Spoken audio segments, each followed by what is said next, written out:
Lo hemos visto, España se caracteriza o se ha caracterizado secularmente por disponer de un parque residencial público, pues la verdad, muy deficitario, especialmente en lo que se refiere a la vivienda en régimen de alquiler, que, como también se ha comentado esta mañana, realmente tiene un carácter, podríamos decir, puramente testimonial.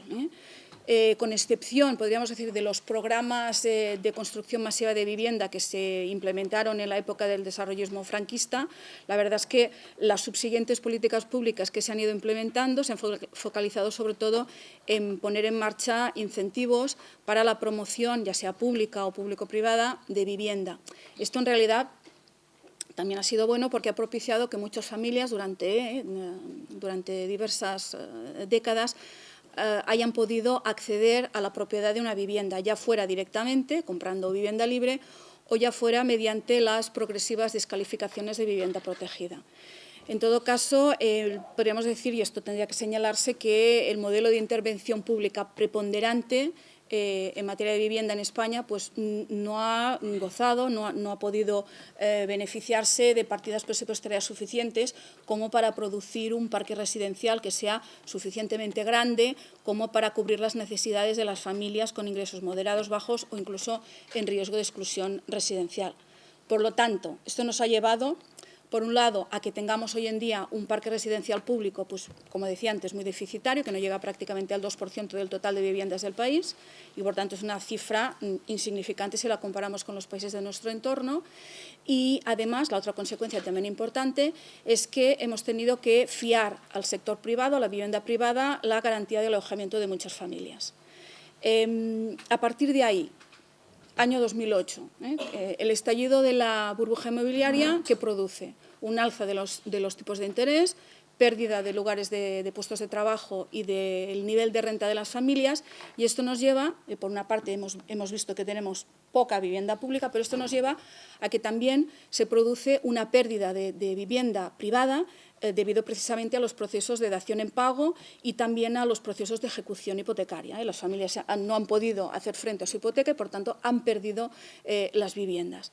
A partir de ahí, por ejemplo, en Cataluña tenemos dos leyes muy importantes, una procedente de un proceso de iniciativa legislativa popular, que son las leyes, esta primera, la 24/2015 y la 4/2016, que lo que de alguna manera han hecho ha sido propiciar un marco regulatorio específico para garantizar el derecho a la vivienda. Y lo han hecho a través de una serie de mecanismos interesantes y que han tenido, podemos decir, una duración un poco corta, porque, bueno, en todo caso ya lo comentaré después, estas leyes pues, han sido objeto de recurso ante el Tribunal Constitucional. Básicamente, entre las medidas que en el poco espacio de tiempo que se han podido aplicar pues, han tenido unos resultados buenos, está, por ejemplo, el realojo, el derecho a un alquiler social y también, como también se ha visto en alguna otra comunidad autónoma, por ejemplo, en Andalucía, la posibilidad de cesión obligatoria o de expropiación del uso de las viviendas vacías que se encuentran precisamente en esta situación de vivienda vacía por causas injustificadas y, además, de manera permanente. Yo lo he comentado también esta mañana. En el caso de la comunidad autónoma catalana sí que definimos la vivienda vacía como aquella que se encuentra de manera injustificadamente vacía por un periodo de 2 años. ¿De acuerdo? Por tanto, ¿qué pasa? Pues era un marco trabajado además con los sectores sociales y con los diferentes agentes profesionales dedicados al ámbito de la vivienda. Estas leyes, sin embargo, fueron objeto de sendos recursos de inconstitucionalidad y, por tanto, a partir de aquí la Administración catalana tuvo un poco que reorientar la situación, intentando enderezar ese desequilibrio que existía, en primer lugar, por la poca vivienda pública existente y luego también por el hecho de que muchas familias perdieron también su domicilio habitual. A partir de ahí tenemos distintos mecanismos que utilizamos en este periodo, en este ínterin de tiempo. Yo destacaría de entre los distintos mecanismos de los que seguramente pues, tenemos un rendimiento mejor son, por un lado, como comentaba también esta mañana, la ley del impuesto de viviendas vacías, que nos ha permitido pues, en poco tiempo disponer de 50 millones de euros para reinvertirlos en políticas de vivienda, que no nos han ido nada mal. Evidentemente, este dinero procede de los grandes tenedores, que son básicamente entidades bancarias, que han tenido que pagar este impuesto precisamente por el lujo de mantener viviendas vacías en un momento en que pues, este lujo no nos lo podemos permitir. Un segundo mecanismo también yo creo muy importante es el ejercicio del derecho de tanteo y retracto sobre viviendas que eran propiedad de las entidades financieras, que las entidades financieras las habían obtenido mediante procesos de ejecución hipotecaria y que estas entidades querían vender a fondos de inversión. Entonces nosotros hemos comprado estas viviendas y hemos habilitado también a los municipios, es decir, al ámbito local y a las entidades del tercer sector para que también puedan beneficiarse de estas medidas. En total, pues bueno, ya comentaba esta mañana que nosotros hemos comprado pues, cerca de unos 2.000 y pico viviendas y continuamos comprando. Es decir, en ese sentido sí que es aprovechar la ocasión. Se trata de viviendas que un día no las tienes y el día siguiente sí que las puedes obtener. Por lo tanto, ahora aprovechamos pues, esta situación realmente coyuntural. A partir de aquí también estamos estudiando la posibilidad de ejercer derecho de tanteo y retracto sobre segundas transmisiones. Es decir, una vez el banco ha vendido al fondo de inversión y por la razón que sea no nos ha interesado comprar, a lo mejor porque era en un municipio donde no había una demanda importante de vivienda, o a lo mejor porque el precio era muy alto, o a lo mejor porque se trataba de infravivienda y por tanto tampoco queríamos dedicar mucha inversión a este tipo de vivienda, pues entonces se nos han escapado por estas razones. A partir de ahí estamos estudiando la posibilidad de poder recuperarlas si en un momento concreto nos interesa en segunda o posteriores transmisiones. Estas serían las medidas. Y una tercera medida que también nos está funcionando muy bien. Se hablaba esta mañana de que no se realiza promoción de vivienda. Bueno, pues en el caso de Cataluña no es así. Nosotros creamos, juntamente con el Instituto Catalán de Finanzas, una línea de financiación de préstamos subsidiarios y en este caso pues, lo que hacemos es financiar a un tipo de interés que creo que ahora lo tenemos en el 2% fijo a los promotores tanto públicos como privados para que construyan vivienda, pero siempre de alquiler. Es decir, en Cataluña nos hemos olvidado de las políticas de construcción de vivienda protegida de compraventa. Esto lo tenemos totalmente descartado. Nos regimos por la necesidad de poder dotar a la comunidad autónoma de un importante stock de vivienda de alquiler. Hasta aquí ha funcionado bien, lo que pasa que evidentemente la obligación de toda administración pública es siempre intentar ir a más para satisfacer el interés general. Entonces estuvimos trabajando, de hecho desde la agencia promovimos un decreto ley, el decreto ley 5/2019, se aprobó en marzo, pero al final no lo presentamos a ratificación parlamentaria porque nos coincidió con el periodo electoral y sabíamos que, bueno, que no, la cosa seguramente no iría por buen camino. Pero ahora lo hemos retomado y estamos negociando con los grupos parlamentarios precisamente para dar salida a las medidas, que son medidas urbanísticas importantes y también medidas vinculadas obviamente con el ámbito de la vivienda. Básicamente los objetivos principales de ese decreto ley son, por un lado, en primer lugar, ampliar la oferta de vivienda de protección, ya sea de promoción pública o privada, esto tanto da vivienda de protección en régimen de alquiler. En segundo lugar, un reforzamiento de los mecanismos para evitar desahucios y situaciones de emergencia. Y luego, en tercer lugar, obviamente, lo que nos tocaría hablar aquí, que sería precisamente buscar mecanismos para moderar el precio del alquiler de la vivienda.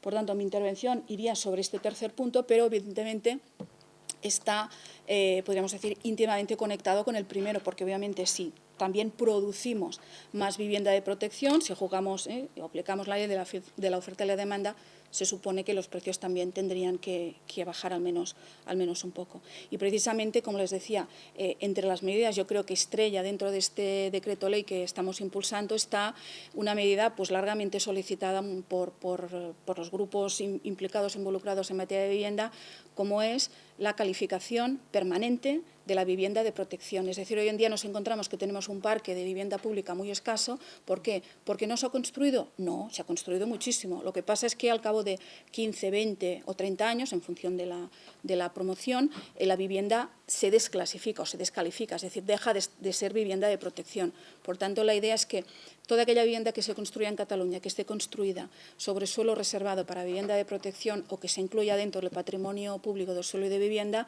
será permanentemente vivienda pública. No podrá convertirse en vivienda privada. Todas estas medidas, y me salto algunas que, bueno, si tuviera tiempo también valdría la pena comentar, todas estas medidas se enmarcan en un contexto, podríamos decir, de nueva efervescencia del mercado de la vivienda, que está experimentando un incremento importante de los precios tanto de venta como de alquiler de la vivienda. De hecho, últimamente, manejando datos, nos encontramos que se producen muchísimo más desahucios por impago de rentas de alquiler que no lanzamientos por procesos de ejecución hipotecaria. Por tanto, el problema hoy en día no es tanto la venta, que también, como el alquiler, el problema del alquiler. Claro, y el gran problema, ¿cuál es? Intervenir, que la Administración intervenga en un parque público de vivienda es relativamente fácil, porque al final la titularidad de las viviendas es de la propia Administración. El problema es cómo intervenir, cómo limitar el precio del alquiler en el ámbito privado, porque aquí estamos jugando, como se comentaba también esta mañana, con los límites del derecho de propiedad y también la libertad de empresa. Por tanto, estamos estudiando exactamente cómo poder, de alguna manera, driblar esta situación. Una medida que tenemos para intentar no tensionar el mercado y que estamos utilizando muchísimo es el otorgamiento de ayudas y de prestaciones al pago del alquiler. En este ejercicio pasado, la Agencia de Vivienda de Cataluña invirtió casi 100 millones de euros en otorgar ayudas precisamente al pago del alquiler, que son importantes porque lo que permiten es que muchas familias, con este dinero que reciben, puedan seguir pagando el alquiler y estas familias no nos las encontremos después en las mesas de emergencia. Por tanto, es una medida de contención. Pero también es verdad que de alguna manera no deja de ser un pozo sin fondo, porque tú das una subvención un año, pero luego tienes que repetir el siguiente y el siguiente y el siguiente. Por tanto, una de las medidas importantes del decreto ley precisamente es promocionar la construcción de vivienda de protección. Pero en el mientras tanto, lo que se ha hecho desde la Generalitat ha sido impulsar un instrumento que, y esto es muy importante, sin limitar los precios del alquiler, sí que se utiliza de alguna manera para mitigar o para minorar ese precio. ¿De acuerdo? Entonces, ¿cómo se ha hecho? A partir de aquí, precisamente por los problemas que planteaba el primer ponente esta mañana, cuando decía, bueno, el problema del artículo 149.1.13, que hace que la Administración estatal, en base a su competencia sobre bases y coordinación de la planificación general de la actividad económica, puede entrar en muchas materias, como por ejemplo la vivienda, para evitar precisamente que nos podamos encontrar con un problema de posible inconstitucionalidad, a pesar de que las comunidades autónomas tenemos competencia en materia de vivienda, hemos regulado un índice de referencia de precios de alquiler en base a la competencia de la Generalitat sobre la materia de protección de consumidores y usuarios en el ámbito de la vivienda.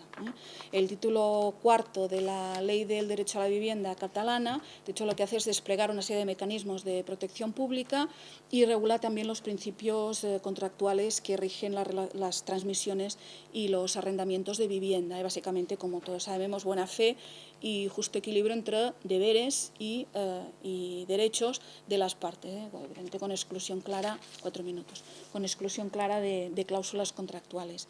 Este índice de referencia básicamente tiene una función inicial, que es la de informar sobre los precios de alquiler de viviendas en un ámbito geográfico concreto. A partir de ahí, sus fundamentos o sus finalidades principales serían dar transparencia, para que la persona que busca una vivienda sepa más o menos por dónde se mueven los precios, por tanto, transparencia, dar protección también a aquellos usuarios que, como decía, buscan vivienda o quieren renovar contrato, y finalmente también actuar de alguna manera como un incentivo para que aquellos propietarios que se ciñan a las reglas del índice de referencia puedan obtener una serie de beneficios de carácter fiscal o de otro tipo. En el 2007 se aprobó una orden que crea este índice de referencia de precios de alquiler y básicamente cómo funciona. El sistema de cálculo y los... Aquí sí que en todo caso podría...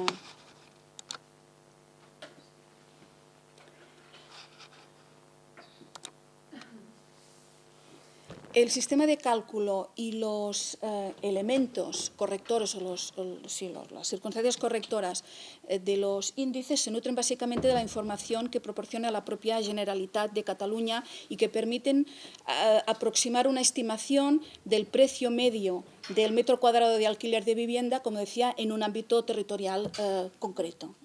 Básicamente, ¿cómo funciona este sistema de cálculo? Pues el sistema de cálculo se desarrolla a partir de la geolocalización de una serie de datos en los últimos 3 años naturales vencidos en relación a una serie de elementos que ahora comentaría. Básicamente, lo que se hace es utilizar los datos que se obtienen del registro de fianzas de los contratos de alquiler de las fincas urbanas que gestiona la Generalitat, en concreto el Incasòl, el Instituto Catalán del Suelo. Por tanto, un primer elemento muy importante a tener en cuenta es que los datos que se gestionan a través del índice de referencia son datos objetivos. Por tanto, se realiza una aproximación muy fiel a la realidad del mercado. Digo esto porque se comentaba esta mañana el caso de Berlín y de París, pero Berlín y París funcionan de una manera distinta y bueno, esto seguramente es una de las razones por las cuales tampoco ha acabado de funcionar muy bien. Si me dejas algún minutito más, explicaría algo no lo tenía preparado, pero lo de París y de Berlín para un poco ver la diferencia, ¿de acuerdo? Básicamente, ¿cómo se construye este índice de referencia? Lo que se hace es que podemos entrar cualquiera de nosotros. Es una web que es una página de la Agencia de la Vivienda de Cataluña. El usuario entra y básicamente se le piden el municipio, la calle, el número de la calle y la superficie construida de la vivienda con exclusión de las zonas comunes. A partir de ahí, con estos datos, se busca, en un radio de búsqueda, se localiza un precio concreto, un precio medio. Si queremos, además, establecer los índices superiores y inferiores que le permiten al propietario establecer márgenes a la hora de calcular y de poder proponer o ofertar el precio de vivienda, entonces tenemos que dar más datos. Estos datos son, en primer lugar, el estado de conservación de la vivienda, la antigüedad del inmueble y su altura. También es importante saber si estamos en un bajo, en un primero, en un segundo, en un ático. Tema de accesibilidad es muy importante, si hay ascensor o no. El tema de la eficiencia energética, qué etiqueta tiene. Si el piso se alquila con muebles y finalmente también si el piso se alquila con una plaza de parking o no. Estos elementos sirven precisamente para establecer, como decía antes, este valor superior o inferior. Por tanto, la idea es esta. Es decir, básicamente, como comentaba antes, entendemos que es un buen mecanismo. Es un mecanismo, de todas maneras, que su función principal no es la de limitar, porque aquí el problema de limitar, a la hora de hablar, es muy sencillo, pero luego cuando empiezas a ver cuál es un poco la estructuración competencial y, sobre todo, el alcance de otros derechos también implicados en el ámbito de la vivienda, como el derecho de propiedad, pues bueno, entonces ya las cosas no quedan tan claras y, por tanto, estamos experimentando con fórmulas. En el caso concreto de Berlín y de París, bueno, normalmente son ciudades que llevan ya años experimentando con sistemas de control de precios y, por tanto, siempre se utilizan como ciudades paradigmáticas para hablar de estos casos. Bueno, el caso de Berlín, desde 2015 se aplica una norma que se llama el freno de los precios de alquiler. Es una norma por la cual se prevé que los nuevos alquileres no pueden superar en un 10% el precio del alquiler anterior. Por tanto, suponen obviamente una limitación a la libertad de negociación de las partes, al menos de la parte propietaria. Es una medida que se lanzó básicamente para propiciar una disminución drástica del precio de alquiler, pero no ha sido así ni mucho menos, muy al contrario. Del año 2012 al 2017, si no voy errada, los precios de venta de las viviendas en Berlín subieron un 100% y el alquiler un 60%. El Gobierno federal se dio cuenta que había sido un completo desastre. ¿Por qué? Pues las voces autorizadas dicen que el gran problema que existe en Berlín es que hay una diferencia abismal entre la oferta de vivienda y la demanda. O sea, evidentemente en España también tenemos este problema, pero en Berlín este problema existe en grado, podemos decir, superlativo. Por tanto, pues bueno, se pusieron manos a la obra para de alguna manera endurecer el marco regulador del alquiler. Y entonces, porque aquí había una pequeña, bueno, había más, ¿no? Pero por ilustrar un poco, había una pequeña fisura legal en la norma de 2015 porque se dice, bueno, no podéis incrementar más de un 10%, pero muchos propietarios que hacían o que decían, dice, bueno, yo como he tenido que hacer obras de reforma, por la vía de la obra de reforma, pues voy a incrementar. Entonces, una de las medidas del Gobierno federal, ahora de finales del 2018, fue decir, bueno, pues si se realizan obras de reforma o de mejora, solo se puede incrementar 3 euros por metro cuadrado, ¿eh? Y ha ido estableciendo limitaciones. Y bueno, de hecho, hay una serie de regulaciones sancionadoras importantes para dar cumplimiento a las medidas de 2015, que pueden llegar estas sanciones a los 100.000 euros, que no es moco de pavo, ¿de acuerdo? En el caso de París el problema es otro. El caso de París es que los alquileres están, pues bueno, podríamos decir en plan así muy de estar por casa, que bueno, se han pasado 7 pueblos. ¿Por qué? Pues porque, vamos a poner un ejemplo, en 2016, que es yo creo la última estadística que examiné, el precio medio de Berlín era en 700 euros, en Barcelona era en 750 y en París eran 1.600. Es una cantidad increíble. Entonces, en el caso de París, ¿qué se ha hecho? Se dice, bueno, pues el precio del nuevo contrato será el mismo precio que pagó el inquilino anterior, aumentado exclusivamente con el IPC. Pero tampoco ha dado el resultado esperado. Una de las razones es precisamente lo que comentaba antes, y con esto lo vinculo con este tiempo extra que me has dado. Y es el hecho de que cuando hablamos de París o de Berlín, estamos hablando de unos datos obtenidos a la hora de fijar ese precio, ese índice de referencia, de métodos totalmente subjetivos, a través de encuestas o a través de las informaciones que dan los profesionales del sector. Por tanto, estamos hablando de datos de distinta procedencia, naturaleza fundamentalmente de perspectiva demoscópica, datos seguramente pues no completos del todo. En cambio, en el caso, por ejemplo, de Cataluña, se trabaja con datos, decía, objetivos, que proceden son datos de contratos reales y vigentes depositados ante la administración pública.